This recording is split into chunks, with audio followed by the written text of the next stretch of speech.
देख रहे हैं वार्डल एक्सप्रेस। मैं हूं दीपक बौद्ध। राजस्थान 2023 के चुनाव में क्या कुछ रहेगा? क्या रानी का राज होगा या गहलोत के सर पर फिर से ताज होगा या बहुजन समाज पार्टी कुछ कमाल कर पाएगी? तो लगातार बने रहिए वार्डल एक्सप्रेस के साथ। हम ले चलते हैं आपको आज खेतड़ी विधानसभा, जहां से मनोज घुमरिया जो कि एक समाज सेवक के रूप में ताकतवर तरीके से चुनाव लड़ रहे हैं। तो बात कर लेते हैं तमाम जनता जनार्दन से, क्या कुछ रहने वाला है, मनोज घुमरिया जी की क्या खासियत है, इसको जनता क्यों चुनना चाहती है, या कुछ बदलाव चाहती है, या सरकारों से पेट भर गया है। तो सबसे पहले क्या कहेंगे दादाजी? आपका स्वागत है। सबसे पहले मैं सज्जन लाल आज कुमारी मायावती जी मनोज घुमरिया जी के समर्थन में, हमारे जो कैंडिडेट्स हैं जिले में, उनके समर्थन में प्रचार के लिए बहन मायावती जी इधर आई। यहाँ खेतरी विधानसभा से हमारे बहुजन समाज पार्टी के प्रत्याशी मनोज घुमरिया हैं, जो बड़े समाज सेवी जन कल्याण के काम आज विधायक न होते हुए भी वो कर रहे हैं। शिक्षा के क्षेत्र के अंदर 3-3 कोचिंग कॉलेज चला रहे हैं और नौजवान बच्चों को वजीफे की व्यवस्था भी कर रहे हैं। वृद्ध लोग, जहाँ अपाहिज लोग हैं, उन लोगों को पेंशन भी दे रहे हैं। गरीब समाज की बेटियों की शादियों के अंदर भी वो काफ़ी सहयोग कर रहे हैं। और जनता यहाँ के खेतरी विधानसभा क्षेत्र को वो कह रहे हैं कि मैं जीतूंगा तो इसको जिला बनाऊंगा, क्योंकि ये बहुत पुरानी रियासत है और राजस्थान की सबसे बड़ी रियासत यहाँ रह चुकी है। और बाकी जनता यहाँ बहुत खुश है। आज हजारों की तादाद में उनके समर्थन में लोग आए, जो आपने देखा होगा। सरकारें लगातार दावे कर रही हैं कि हम लोगों को रोजगार भी दे रहे हैं। तमाम योजनाओं के माध्यम से, चाहे मोबाइल हो चाहे स्कूटी हो, ऐसी योजना चलाकर सरकार लगातार चित्र में बनी हुई है। बोलती है सरकार कि इस बार फिर से हम आ रहे हैं। ये सब सरकार की जुमलेबाजी है, या ऐसा कुछ है नहीं।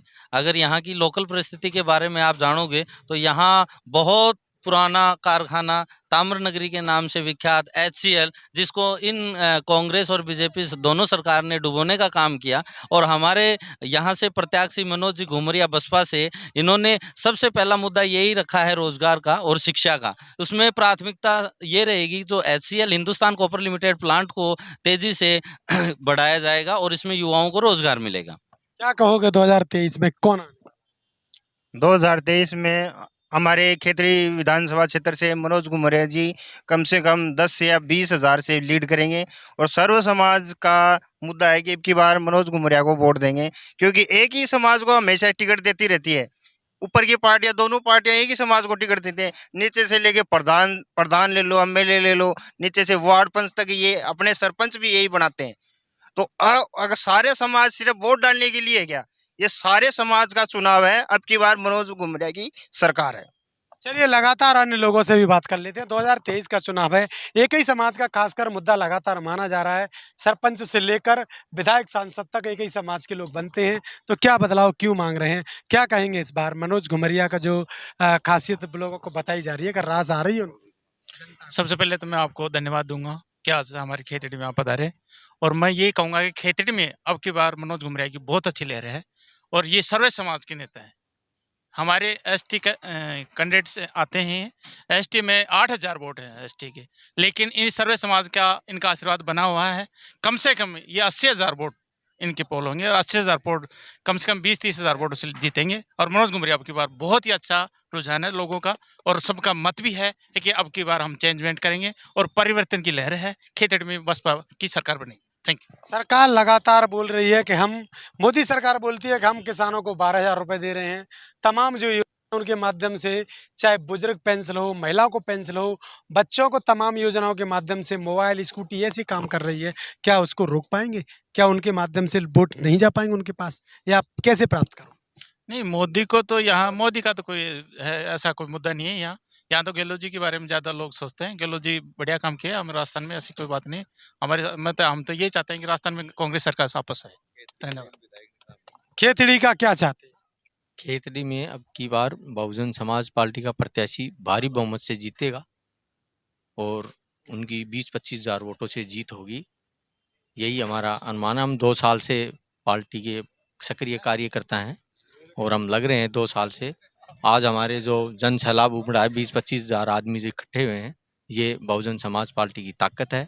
और आने वाले विधानसभा चुनाव में हम बैलेंस और पावर बन के हमारी विधानसभा में बहुजन समाज पार्टी की सरकार बनाएंगे। रोजगारों के माध्यम से अगर बात करें तो तमाम जो रोजगार होते हैं सरकारों ने यहाँ पर खासकर जो काम किए हैं, जो जनता जनार्दन की बातें थी वो लगातार नहीं हो पाई हैं। जो नहीं हो पाई हैं उन बातों में अगर बात करें तो खासकर खेतड़ी की अपन बात करते हैं तो यहाँ की जो सड़कें हैं उनके बेहद हालात खराब हैं। क्या सरकारों ने यहाँ पर कोई काम ऐसा नहीं किया जहाँ पर कोई भी खास सड़कें जिन्होंने बनाई हैं? नहीं, यहाँ ऐसा कोई काम हुआ नहीं है सरकार की तरफ से। यहाँ के हमारे वर्तमान विधायक डॉक्टर जितेंद्र सिंह जो कि यहाँ से पहले बहुत बड़े मंत्री पद पे रहे हैं, शिक्षा, चिकित्सा, जलदाय 3-3 विभागों के मंत्री रहे हैं। उसके बावजूद यहाँ शिक्षा के क्षेत्र में भी खेतड़ी पीछे है, चिकित्सा के क्षेत्र में भी खेतड़ी पीछे है और सड़क की बात करें तो यहाँ सड़कों में सड़क कम गड्ढे ज़्यादा की स्थिति है। तो इस वजह से हमने सर्व समाज ने मिलके इस बार बसपा के कैंडिडेट मनोज जी घुमरिया को मजबूत करके जयपुर विधानसभा में भेजेंगे और जयपुर वो विधानसभा में गूंजेंगे और खेतड़ी की आवाज़ उठाएंगे, मजबूती से खेतड़ी के विकास के लिए प्राथमिकता से काम करेंगे। बहुत बहुत खेतड़ी के लोग लगातार एक ही बात करते हैं कि यहाँ का जो शिक्षा का हब बना दिया है मनोज घुमरिया जी ने। इसके अलावा और ऐसा क्या कार्य करने वाले हैं जो जनता जना, चाहे बुजुर्ग हो, अन्य लोगों का रोजगार हो।